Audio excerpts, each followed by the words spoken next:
Hey everyone, it's Carson again. Hopefully, you just got finished watching the part one video of our lead scoring, how to use those lead scoring. This is part two, how it works. Going to give you a little glimpse into the back end so that you understand what's going on here and how flexible it is or isn't based on the situation. So, this type of point system, when we're what we're doing is we have a score field in Podio, and there are certain fields that we have said hold value, such as occupancy, or is it free and clear, or things like what is your situation. Based on the inputs of those fields, we're trying to score it. Well, to do that, we have to use some complex rules in Globiflow. So I'm going to jump over into Globiflow real quick and show you what this looks like. We are here in the Prime Home Buyers account, seller leads, to look at this. And in the seller lead Globiflow options, there are three flows that are connected to this. So two of them are really quite simple.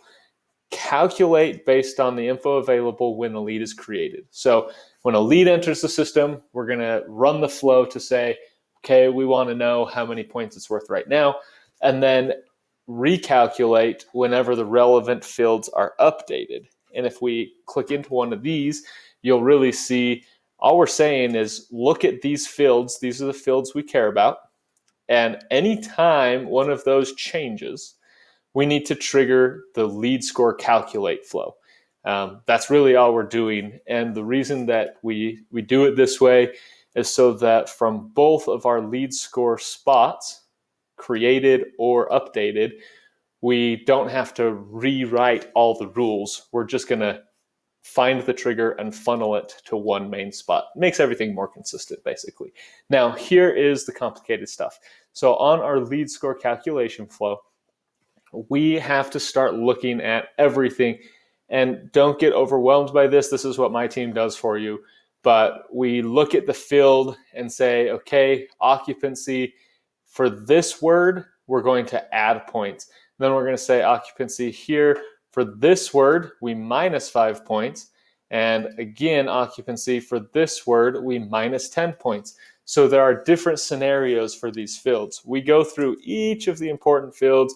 We set the rules. Are we looking for a yes? Are we looking for a no? We tell it how many points to add or subtract based on that.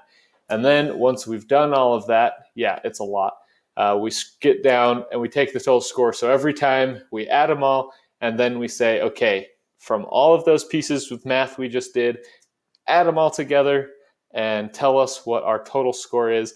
Then we're going to go to that seller. Oops, sorry, I pushed the wrong button.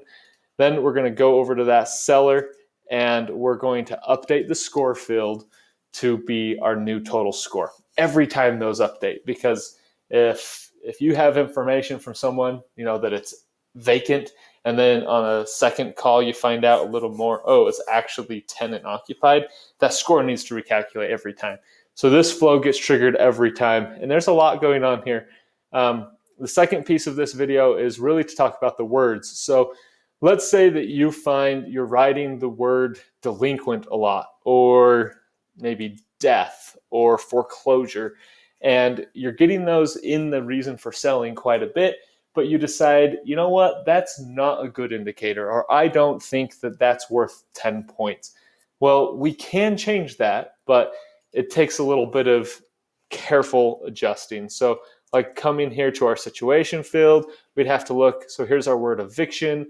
We can't just delete that word eviction because that would break the flow. We would have to take out the correct surrounding pieces. Again, my team does this for you, and it's not crazy difficult. It just involves making sure the right pieces are adjusted so that you're scoring based on the words you want.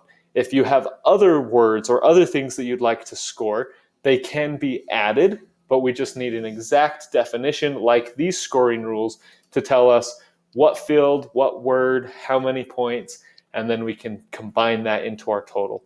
So that is how all of this comes together. It does use quite a bit of Globiflow resources. In fact, you will start to see in your Globiflow account that your monthly actions are really shooting up. And if they get too high, Globiflow can technically throttle how many automations they allow your system to do. if everyone is just always using too many Globiflow resources, it has a damaging effect on all other users across the platform. So just realize that we need to be careful with it. If we scored on every single field, it would never stop calculating. Every time we're working in Podio, this would be calculating new information. So that's why we've had to limit it to certain fields. Be aware of that. Try not to abuse the Globiflow logs or the Globiflow uptime by making too many resources go to your system. We'll help you with that stuff as well if you need assistance with it. But there you have it. This is the how it works in the back end of lead scoring so that you can get a score for your leads within Podio. And remember, for the time being, we have lead scoring rules right here. It explains a little bit and it links you to this important sheet, gives you the walkthroughs, gives you the point breakdown, gives you what fields we care about, and these important reminders. So take a look, stay involved with that, and let us know over at Redcliffe Labs if we can help you out.